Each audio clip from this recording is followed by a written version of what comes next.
Feche seus olhos. Senhor, meu Deus, meu Pai, glorificado seja o teu santo nome. Nós não nos cansamos de te louvar e te agradecer.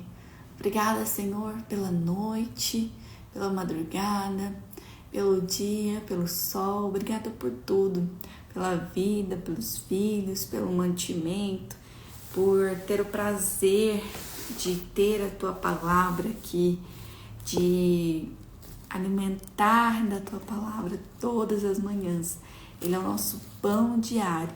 Obrigada, Senhor, por mais uma vez estar conosco. Nós te adoramos mais uma vez. Vem, Senhor, em nome de Jesus. Então, bora? Se o som estiver atrapalhando, vocês me falam, tá? Vamos lá. Versículo 1 do capítulo 17. A parábola, nós estamos lendo então Ezequiel, capítulo 17. Hoje vai até o 20, capítulo 20. Primeiro versículo. Aqui fala sobre a parábola das duas águias e da videira.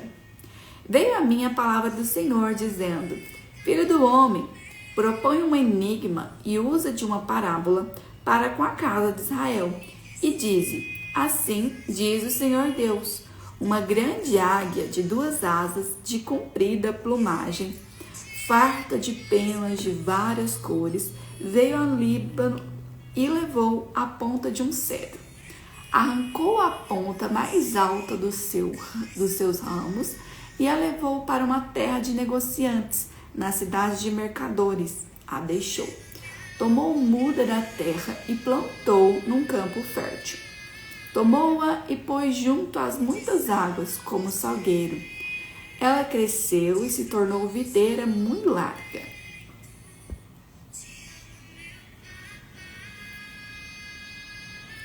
De pouca altura, virando para a águia os seus ramos, porque as suas raízes estavam debaixo dela. Assim se tornou uma videira e produzia ramos e lançava renovos. Então aqui do versículo 2 até o 4, fala sobre esse enigma, né? Ou parábola que Ezequiel foi ordenado a falar. Aqui é apresentado do 3 até o 10 e a divina interpretação é dada. A primeira grande águia é identificada como Nabucodonosor, rei da Babilônia. A terra de negociantes é a Babilônia. E a ponta mais alta representava o rei Joaquim, levado de Jerusalém para o exílio. Vamos continuar lendo aqui até o 10 e a gente comenta novamente. Vamos ler até o 14. Não, até o 10 mesmo, bora lá. Versículo 7. Houve outra grande águia de grandes asas e de muitas penas, e eis que a videira lançou para ela suas raízes e estendeu para ela os seus ramos, desde a cova do seu plantio, para que se arregasse. Em boa terra, à borda de muitas águas, estava ela plantada, para produzir ramos e dar frutos, e ser excelente videira. Dize, assim diz o Senhor Deus: acaso prosperará ela? Não lhe arrancará a águia as raízes e não cortará o seu fruto para que se ceguem todas as folhas de seus renovos? Não será necessário nem poderoso braço, nem muita gente para arrancar por suas raízes. Mas, ainda plantada, prosperará? Acaso tocando-lhe o vento oriental de todo não se secará?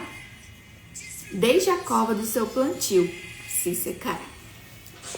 Então,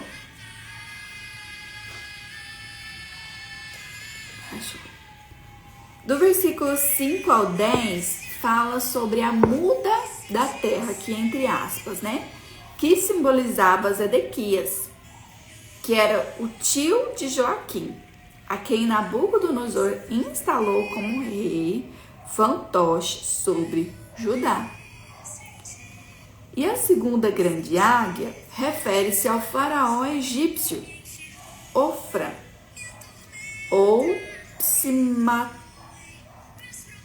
psamético. 2. O ponto é que Zedequias quebrou seu juramento de vassalo com Nabucodonosor, quando foi em busca de ajuda no Egito. A aliança política com o Egito resultaria na destruição do vinhedo, ou seja, os reis de Judá. Então aqui vocês entenderam, né? Uma águia era Nabucodonosor, rei da Babilônia, e a outra águia era Zedequias, que era esse rei fantoche Nabucodonosor, mas que foi procurar o rei do Egito, né? Foi em busca de ajuda do Egito para fazer uma nova aliança. Então vamos saber o desenrolar dessa história. Versículo 11. Então veio a mim a palavra do Senhor, dizendo: Dize agora a casa rebelde: Não sabeis o que significam essas coisas? Dize: Eis que veio o rei da Babilônia a Jerusalém e tomou seu rei e os seus príncipes e os levou consigo para a Babilônia. Tomou um da estirpe real e fez aliança com ele. Também tomou dele juramento, levou os poderosos da terra, para que o reino ficasse humilhado e não se levasse, mas, guardada a sua aliança, pudesse subsistir. Mas ele se rebelou contra o rei da Babilônia, enviando seus mensageiros ao Egito, para que se lhe mandassem cavalos e muita gente. Prosperará, escapará aquele que faz tais coisas? Violará a aliança e a escapará? Então, vamos continuar lendo aqui até o 20. Deixa eu ver. Vamos até o 21. Depois a gente comenta, tá? Versículo 15. Versículo 16. Tão certo como eu vivo, diz o Senhor, Deus, no lugar em que habita o rei que o fez reinar, cujo juramento desprezou e cuja aliança violou. Sim, junto dele, no meio da Babilônia, será morto. Faraó, nem com grande exército, nem com numerosa companhia, o ajudará na guerra, levantando tranqueiras e edificando baluartes, para destruir muitas vidas. Pois desprezou o juramento, violando a aliança feita com aperto de mão, e praticou todas essas coisas. Por isso, não escapará. Portanto, assim diz o Senhor Deus: tão certo como eu vivo, o meu juramento que desprezou e a minha aliança que violou, isto farei recair sobre a sua cabeça. Eita! Estenderei sobre ele a minha rede e ficará preso no meu laço. Levá-lo-ei à Babilônia e ali entrarei em juízo com ele por causa da rebeldia que praticou contra mim. Todos os seus fugitivos, com todas as suas tropas, cairão à espada, e os que restarem serão espalhados a todos os ventos. E sabereis que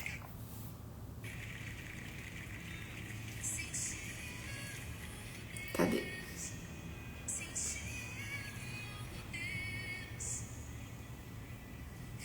Eita.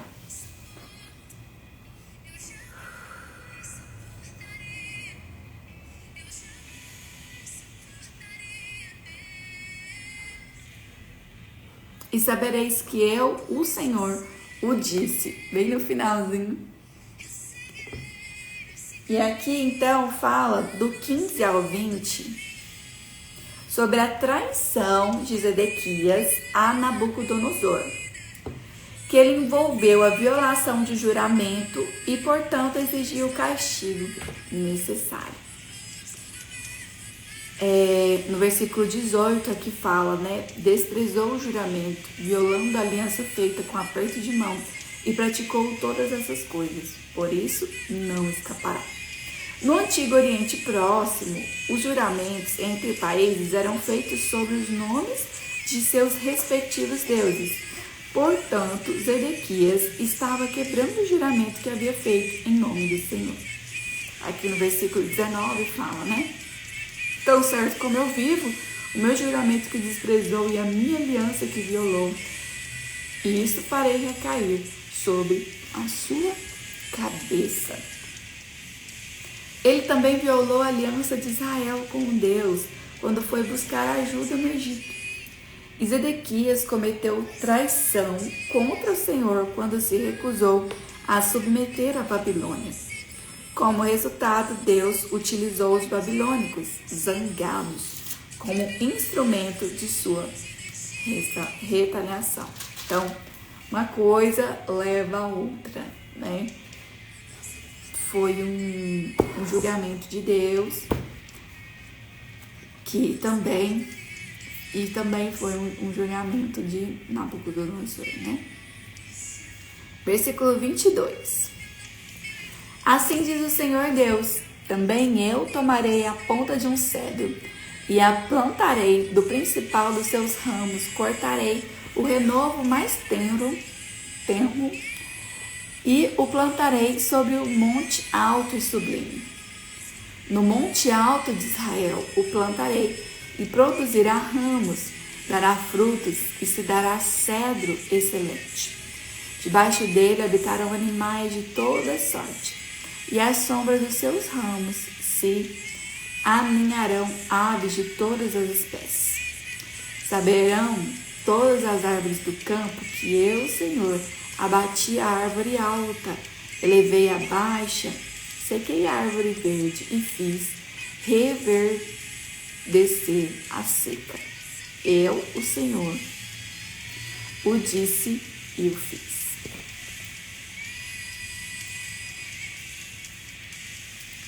Então, aqui no versículo 22, fala sobre essa ponta, né?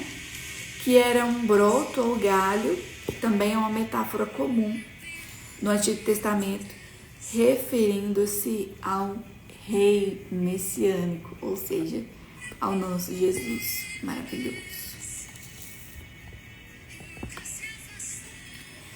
Então, vamos passar aqui para o capítulo 18. A responsabilidade é pessoal.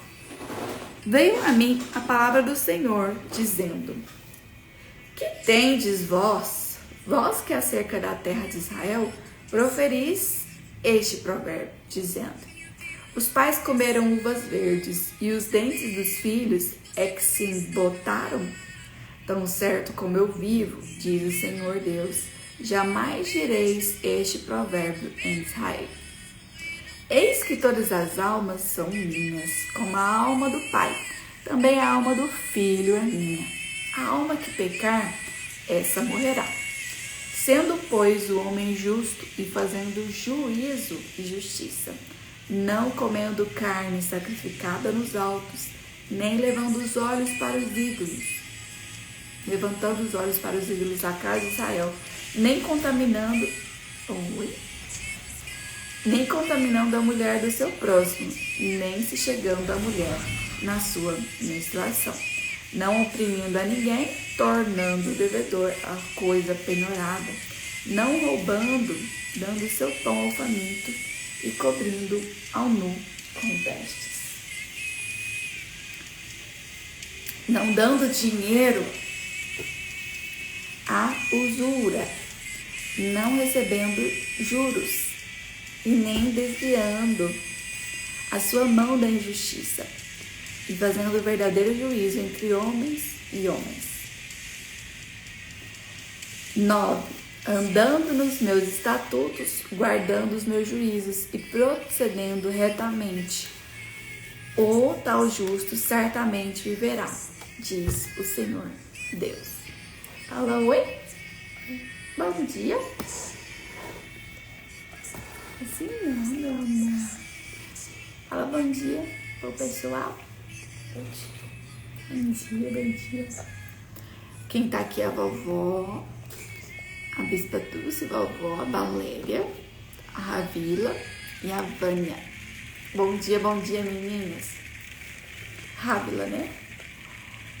Então, aqui no versículo 2 do capítulo 18, esse também é um provérbio popular que provavelmente surgiu de uma amargura,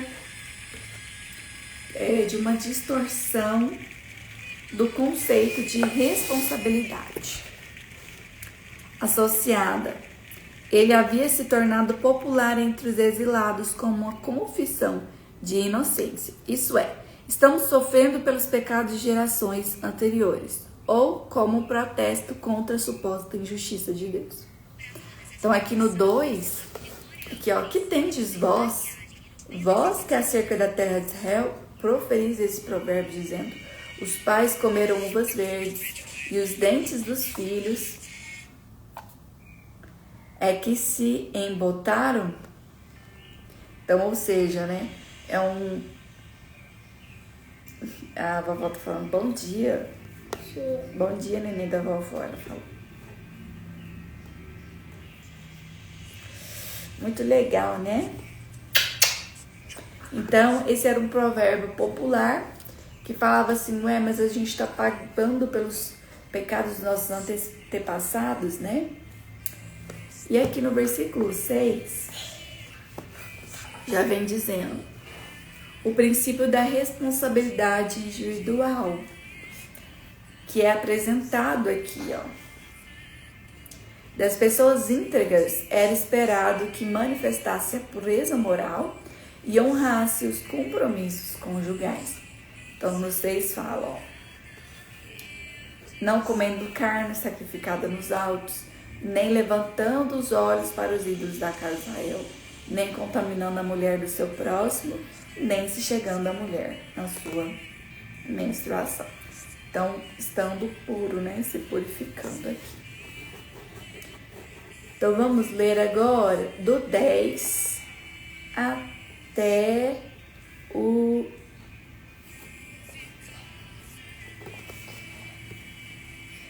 29. Tá bom? Bora então.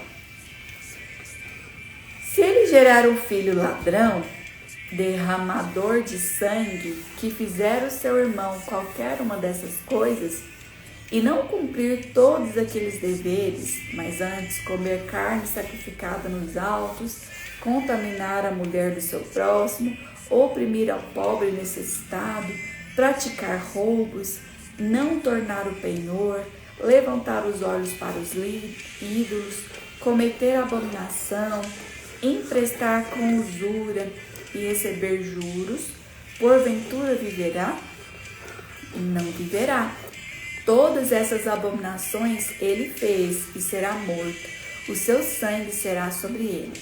Eis que, se ele gerar um filho, que veja todos os pecados que seu pai fez, e vendo-os não cometer coisas semelhantes, não comer carne sacrificada nos altos, não levantar os olhos para os ídolos da casa de Israel, e não contaminar a mulher do seu próximo, não oprimir a ninguém, não retiver o penhor, não roubar, der o seu pão ao faminto, cobrir ao nu com vestes, desviar do pobre a mão, não receber usura e juros, fizer os seus juízos e andar nos meus estatutos, o tal não morrerá pela iniquidade de seu pai, certamente viverá.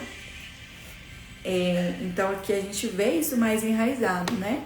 A responsabilidade própria.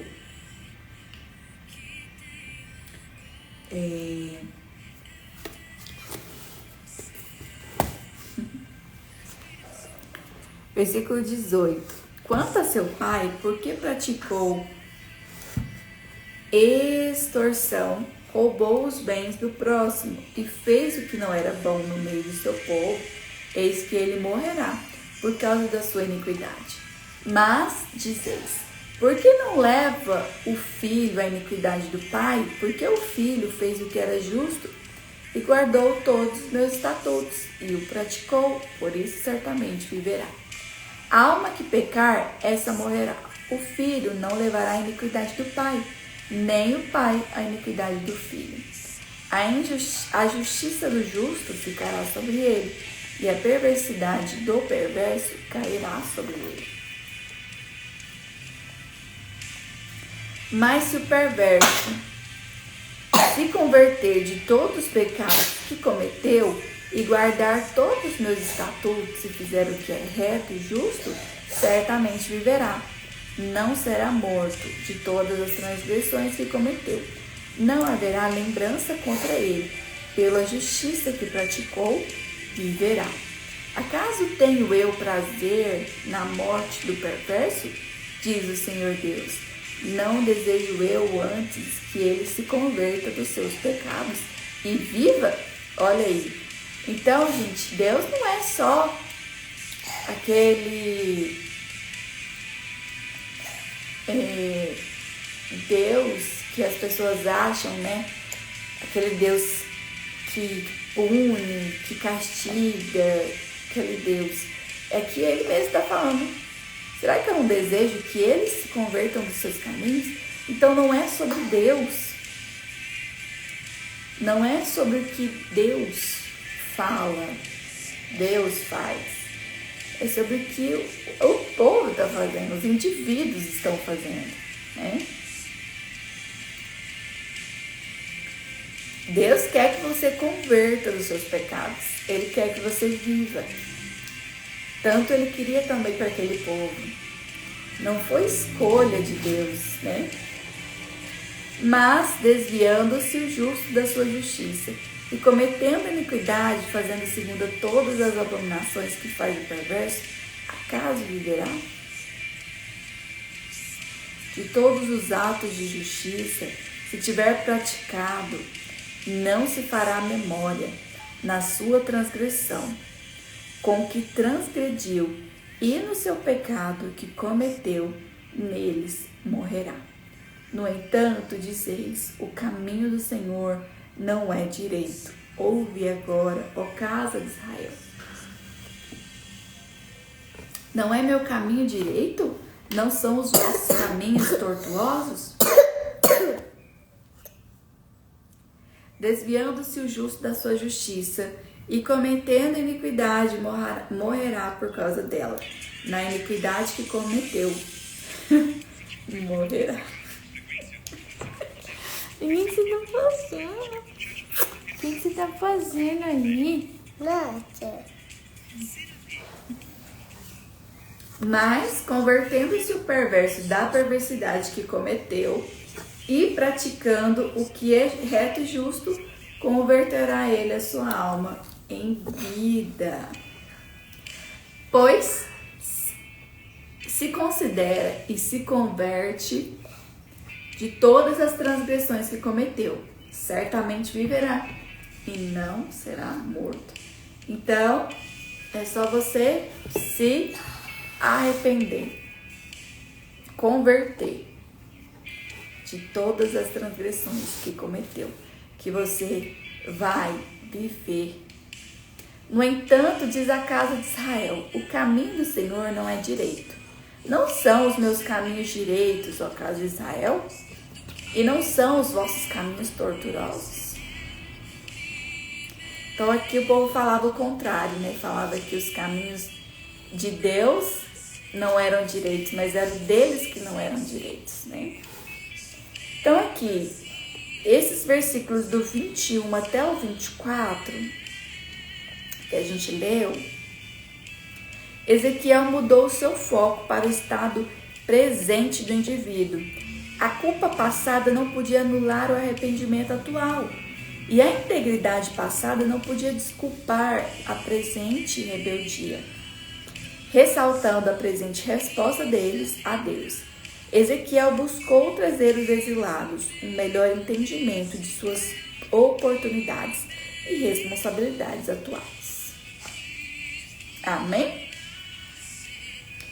Então, é isso que a gente está falando aqui, né? Cada um é responsável pelo que faz. Vamos ler então do 30 ao 32 e comentar esses últimos versículos do capítulo 18. Portanto, eu vos julgarei a cada um segundo os seus caminhos. Ó casa de Israel, diz o Senhor Deus, convertei-vos e desviai-vos de todas as vossas transgressões, e a iniquidade não vos servirá de tropeço. Lançai de vós todas as suas transgressões com que transgredirdes, e criai em vós coração novo e espírito novo. Pois, por que morreríeis, ó casa de Israel? Porque não tenho prazer na morte de ninguém, diz o Senhor Deus. Portanto, convertei-vos e vivei. Então, Deus manifestou a sua paciência e amor quando ele enviou profetas repetidas vezes para pregar o arrependimento à luz do pecado de Israel e do juízo vindouro. Então, repare na ênfase dada à necessidade de um novo coração e espírito. Lindo, né, gente? Esses últimos versículos aqui, principalmente.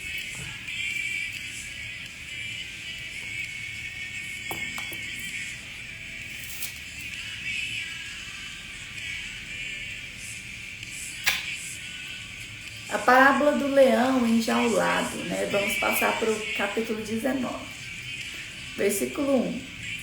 E tu levanta uma lamentação sobre os príncipes de Israel e dize: quem é tua mãe? Uma leoa entre leões, a qual deitada entre os leõezinhos, criou os seus filhotes, criou um dos seus filhotinhos, o qual veio a ser leãozinho e aprendeu a apanhar a presa e devorou homens. Então aqui no versículo 1, fala assim, levanta uma lamentação, né? Aqui indica que o povo, que Ezequiel cantava uma canção fúnebre. Os profetas normalmente utilizavam esse tipo de canção em suas proclamações de juízo. Entendi. Então aqui, levanta uma lamentação, indica que ele estava usando uma canção fúnebre aqui.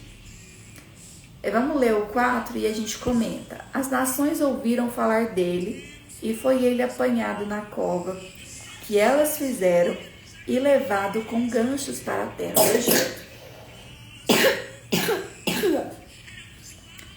Então aqui no 3 e o 4, esses versículos referem a Jeoacás, filho de Josias, que reinou apenas 3 meses antes de ser deportado para o Egito pelo faraó Neco. Versículo 5 então. Vocês entenderam aí a comparação, né? Do leão com o leãozinho.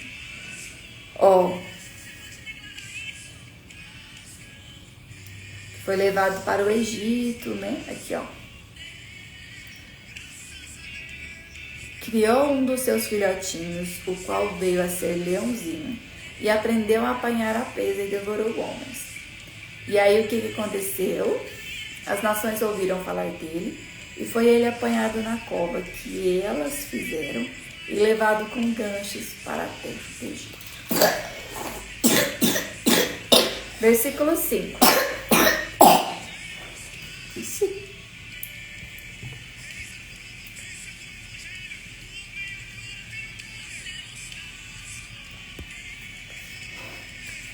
Vendo a leoa frustrada e perdida,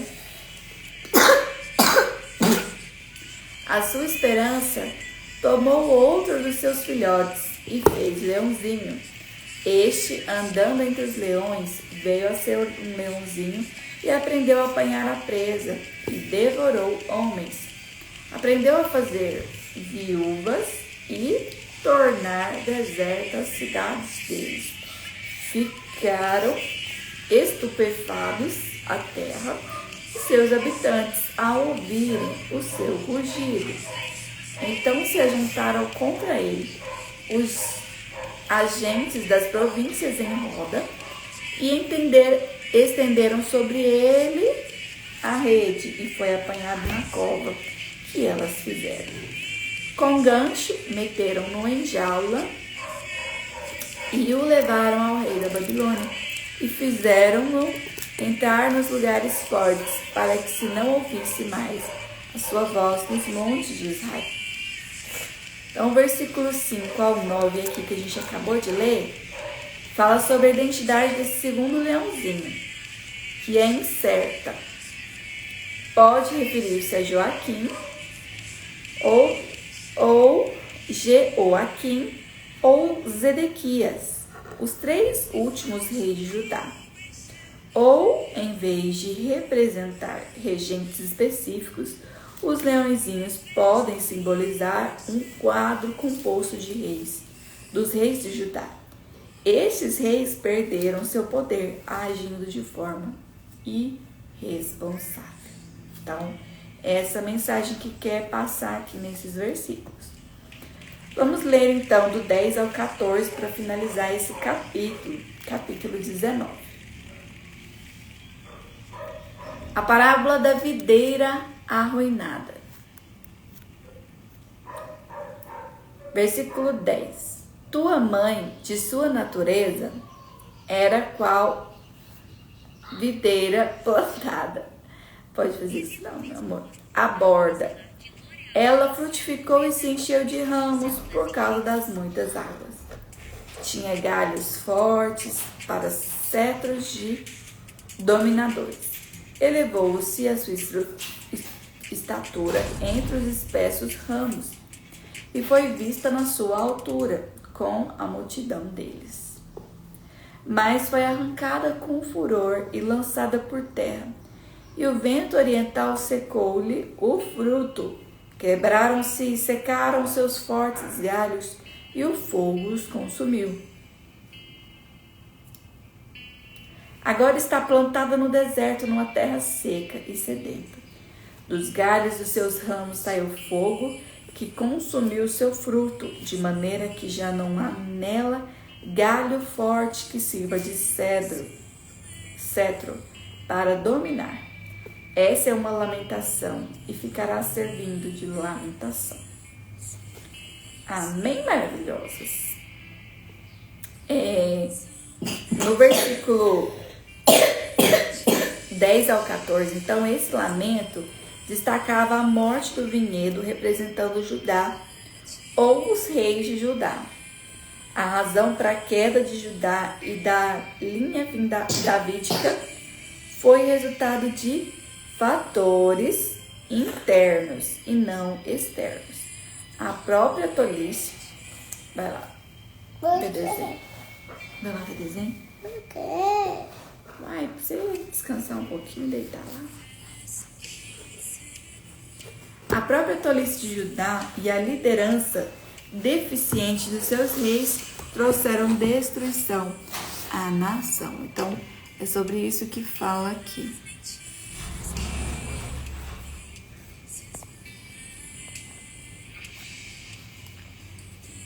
Seja bem-vindo, Luiz Mota, Cassandra Paz. E aí, vamos então finalizar com o capítulo 20. E a gente finaliza o devocional de hoje. As abominações da casa de Israel depois do Êxodo. No 5º mês do 7º ano, aos 10 dias do mês, vieram alguns dos anciãos de Israel para consultar ao Senhor e assentaram-se diante de mim. Então veio a minha palavra do Senhor, dizendo: Filho do homem, fala aos anciãos de Israel e faze-lhes: Assim diz o Senhor, acaso vieste consultar-me? Tão certo como eu vivo, diz o Senhor, vós não me consultareis. Julgá-los-ias tu, ó filho do homem, julgá-los-ias?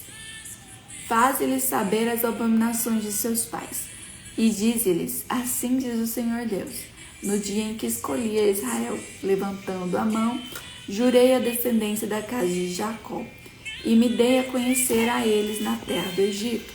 Levantei-lhes a mão e jurei: Eu sou o Senhor vosso Deus. Naquele dia levantei-lhes a mão e jurei tirá-los da terra do Egito para uma terra que lhes tinha previsto, a qual mana leite e mel, coroa de todas as terras. Então lhes disse: cada um lance de si as abominações que se agradam os seus olhos, e não vos contamineis com os ídolos do Egito. Eu sou o Senhor, vosso Deus. Mas rebelaram-se contra mim e não me quiseram ouvir. Ninguém lançava de si as abominações de que se agradavam aos seus olhos, nem adorava os ídolos do Egito. Então eu disse que derramaria sobre eles o meu furor para cumprir a minha ira contra eles, no meio da terra do Egito. O que fiz, porém, foi por amor do meu nome, para que não fosse profanado diante das nações, no meio das quais eles estavam, diante das quais eu me dei a conhecer a eles, para os tirar da terra do Egito. Então aqui, no versículo 1, essa profecia é datada de 9 de agosto de 591 a.C. e foi entregue aproximadamente um ano depois da visão do Templo de Jerusalém. Porque aqui fala no 5º mês do 7º ano, aos 10 dias do mês, vieram alguns dos anciãos para consultar o Senhor, né? E aí o Senhor Deus veio aqui falando para eles, ó, do 5 ao 9, é Deus falando aqui. Deus recontou a história da eleição de Israel, começando pela servidão do Egito.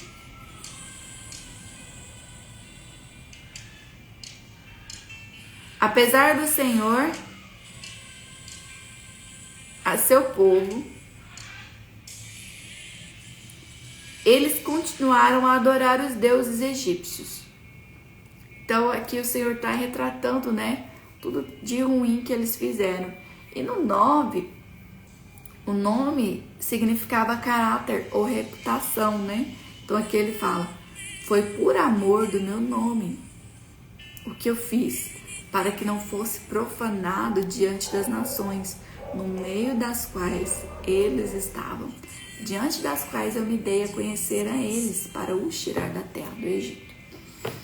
Então, o Senhor escolheu Israel para revelar o seu caráter. Portanto, a morte da nação levaria à profanação do seu nome. Deus agiu para preservar sua reputação. Aqui. Versículo 10. Tirei-os da terra do Egito e os levei para o deserto. Dei-lhes meus estatutos e lhes fiz conhecer os meus juízos, os quais, cumprindo-os, o homem viverá por ele. Também lhes dei os meus sábados para servirem de sinal entre mim e eles, para que soubessem que eu sou o Senhor, que os santifica.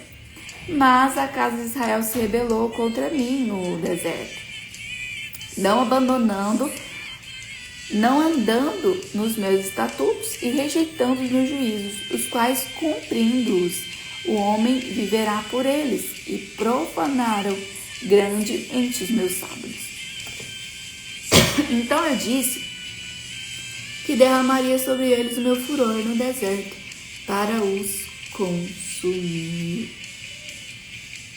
Então aqui no versículo 2 fala sobre o sábado, né? O sábado marcava os israelitas.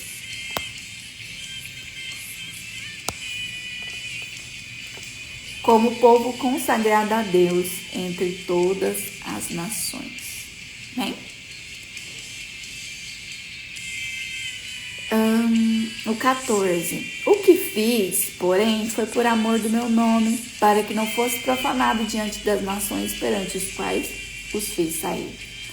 Demais, levantei-lhes no deserto a mão e jurei não deixá-los entrar na terra que lhes tinha dado, a qual mana leite e mel, coroa de todas as terras, porque rejeitaram os meus juízos e não andaram nos meus estatutos e profanaram os meus sábados. pois o seu coração andava após os seus ídolos. Não obstante, os meus olhos lhes perdoaram, e eu não os destruí, nem os consumi de todo no deserto. Mas disse eu a meus filhos no deserto: não andeis nos estatutos dos vossos pais, nem guardeis os seus juízos, nem vos contamineis com seus ídolos. Eu sou o Senhor, vosso Deus. Andai pelos meus estatutos e guardai os meus juízos e praticai-os. Santificai os meus sábados, pois servirão de sinal entre mim e vós, para que saibais que eu sou o Senhor, vosso Deus. Mas também os filhos se rebelaram contra mim e não andaram nos meus estatutos, nem guardaram os meus juízos, os quais, cumprindo-os, o homem viverá por eles. Antes profanaram os meus sábados. Então eu disse que derramaria sobre eles o meu furor, para cumprir contra eles a minha ira no deserto. Mas detive a mão e o fiz por amor do meu nome, para que não fosse profanado diante das nações, perante as quais os fiz sair.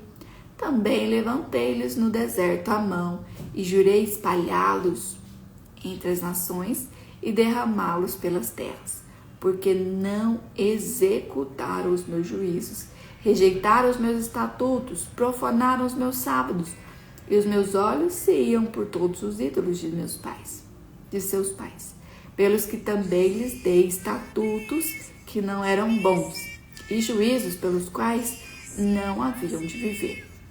E permiti que eles se contaminassem com seus dons sacrificiais, como quando queimavam tudo o que abre a madre, para horrorizá-los, a fim de que soubessem que eu sou o Senhor. Portanto, fala a casa de Israel ao filho do homem e dize: assim diz o Senhor. Aqui no 25 fala as leis de Deus, embora tivessem sido dadas como instruções para a vida, levavam à morte. No versículo 11, né? Fiz conhecer os meus juízos, os quais cumprindo-os o homem viverá por eles. Esse juízo radical acontece quando Deus entrega as pessoas aos seus próprios desejos pecaminosos e os seus corações ficam endurecidos. Infelizmente, né, gente? Deus aqui fala, né? Filho do homem, dize-lhes: assim diz o Senhor Deus. Ainda nisso me blasfemaram vós, pais, e transgrediram contra mim, porque, havendo-os eu introduzido na terra, sobre a qual eu, levantando a mão, jurara dar-lhe, onde quer que viam um outeiro alto e uma árvore frondosa. Aí ofereciam seus sacrifícios, apresentavam suas ofertas provocantes, punham seus suaves aromas e derramavam as suas libações. Eu lhes disse: que alto é esse? Aonde vós ides, o seu nome tem sido lugar alto até o dia de hoje. Então, alto a gente já viu, né? Que é um lugar onde o povo fazia os sacrifícios, né? Usava para fazer os sacrifícios. Portanto, dize a casa de Israel: assim diz o Senhor Deus: vós vos contaminais a vós mesmos, a maneira de vossos pais, e vos prostituís com as suas abominações. Ao oferecerdes os vossos dons sacrificiais, como quando queimais os vossos filhos, vós vos contaminais com todos os vossos ídolos até o dia de hoje. Porventura me consultareis, ó casa de Israel? Tão certo como eu vivo, diz o Senhor Deus, vós não me consultareis. O que vos ocorre à mente de maneira nenhuma sucederá. Isso que dizeis, seremos como nações, como as outras gerações da terra. servindo as árvores e as pedras. Tão certo como eu vivo, diz o homem, diz o Senhor Deus. Eita.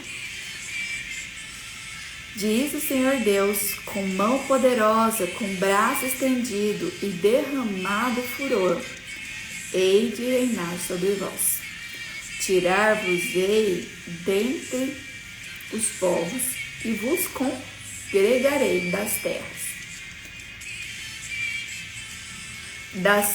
nas quais andais espalhados, com mão forte, com braço estendido e derramado furor. Levar-vos-ei ao deserto dos povos, e ali entrarei em juízo convosco, face a face. Nesses versículos 34 e 33,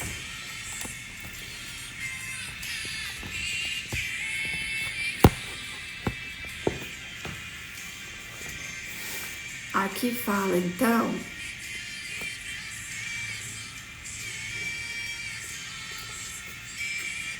fazendo uso de sua linguagem, de uma linguagem que nitidamente lembrava o primeiro Êxodo, a resposta de Deus à desobediência total do seu povo era começar novamente, reunindo Israel fora do exílio e reafirmando seu amor e plano para Israel. Então Deus tinha um plano ali para aquele povo.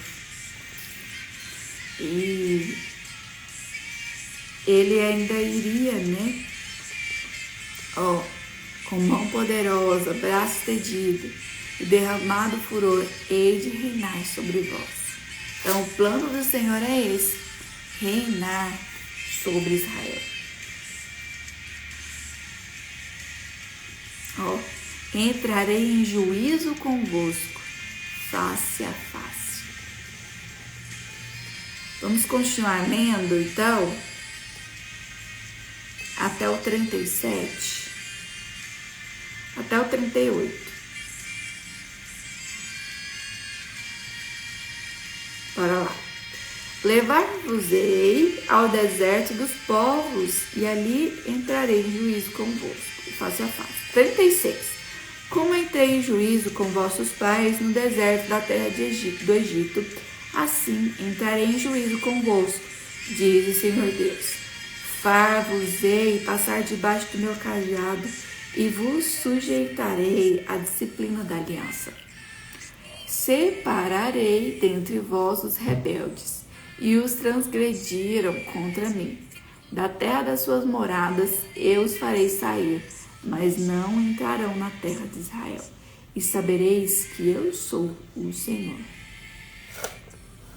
Então, no versículo 37 aqui, onde fala far-vos-ei passar por debaixo do meu cajado, refere-se à forma como o pastor contava ou separava o seu rebanho. Então, aqui Deus fala que ia contar, que ia separar as ovelhas, que ia separar o seu rebanho. É nesse sentido aqui que ele fala. Versículo 39. Quanto a vós outros, vós, ó casa de Israel, assim diz o Senhor, ide, cada um sirva aos seus ídolos, agora e mais tarde, pois que a mim não quereis ouvir, mas não profaneis mais o meu santo nome com as vossas dádivas e com os vossos ídolos. Porque no meu santo monte, no monte alto de Israel, diz o Senhor Deus, ali toda a casa de Israel me servirá, toda aquela terra ali me entregarei, me agradarei deles. Ali requererei as vossas ofertas e as primícias das vossas dádivas, com todas as vossas coisas santas. Olha que lindo, gente. Eu acredito que isso daqui é realmente quando Deus vem, Quando Jesus vem. Porque no meu santo monte, no alto monte de Israel, diz o Senhor Deus, ali toda a casa de Israel me servirá, toda aquela terra ali me alegrarei, me agradarei deles, ali requererei as vossas ofertas. 40 eu já li, Vamos ler o 41. Agradar-me-ei de vós com um aroma suave. Quando eu vos tirar, é lindo esse versículo, hein? Dentre os povos e vos congregar na terra em que andais, espalhados, e sereis santificados em vós perante as nações. Sabereis que eu sou o Senhor quando eu vos der a entrada na terra de Israel, na terra que, levantando a mão, jurei dar a vossos pais. Ali vos lembrarei dos vossos caminhos e de todos os vossos feitos com que vos contaminastes, e tereis nojo de vós mesmos, por todas as vossas iniquidades que tendes cometido. Sabereis que eu sou o Senhor, quando eu proceder para convosco, por amor do meu nome, não segundo os vossos maus caminhos, nem segundo os vossos feitos corruptos, ó casa de Israel, diz o Senhor Deus. E aí a gente finaliza, com o versículo 45 ao 49. A profecia contra o sul. Veio a mim a palavra do Senhor dizendo: Filho do homem, volve o rosto para o sul e derrama as tuas palavras contra ele. Profetiza contra o bosque do campo sul. E diz ao bosque do sul: ouve a palavra do Senhor. Assim diz o Senhor Deus: eis que acenderei a ti o fogo, que consumirá em ti toda árvore verde e toda árvore seca. Não se apagará a chama flamejante. Antes com ela se queimarão todos os rostos, desde o sul até o norte. E todos os homens verão que eu, o Senhor, o acendi, e não se apagará. Então disse eu: ah, Senhor, eles dizem de mim, não é ele proferidor de parábolas? Bom dia, bom dia. Bom dia, pastora Grace. Então aqui no versículo 46, o sul refere-se a Jerusalém, que fica localizada quase diretamente a oeste da Babilônia. Entretanto, o deserto sírio, que repousava entre as duas nações, forçava os viajantes a fazerem um marco no norte, ao longo da crescente fértil. Como resultado, um viajante vindo da Babilônia teria que se dirigir ao sul quando se aproximasse de Jerusalém. Amém? Então é isso, maravilhosas.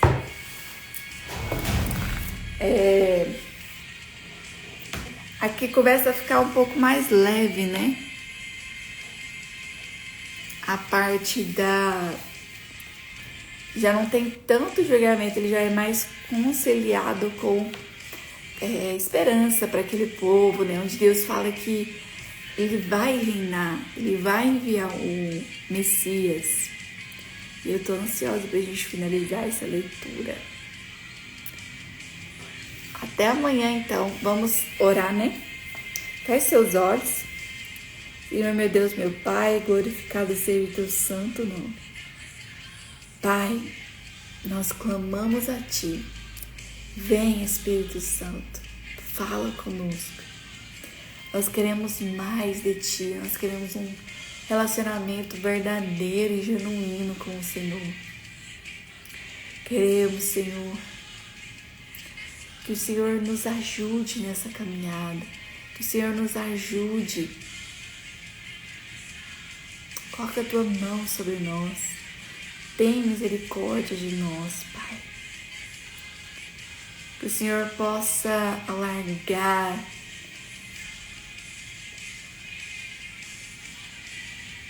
em nome de Jesus. Coloca a Tua mão sobre cada um, sobre cada casa, cada família, cada trabalho, Senhor. Ajude-nos nas nossas dificuldades. Em nome de Jesus. Tu és maravilhoso, Tu és santo, Tu és lindo. Obrigada, Senhor, por mais um dia. Te louvo e te agradeço. Vem, Senhor. Vem, Espírito Santo. Obrigada. Em nome de Jesus. Amém. Amém, maravilhosas. Amém. Então, bora. Até amanhã. Amanhã, 7h07. Estamos aqui novamente. Beijos.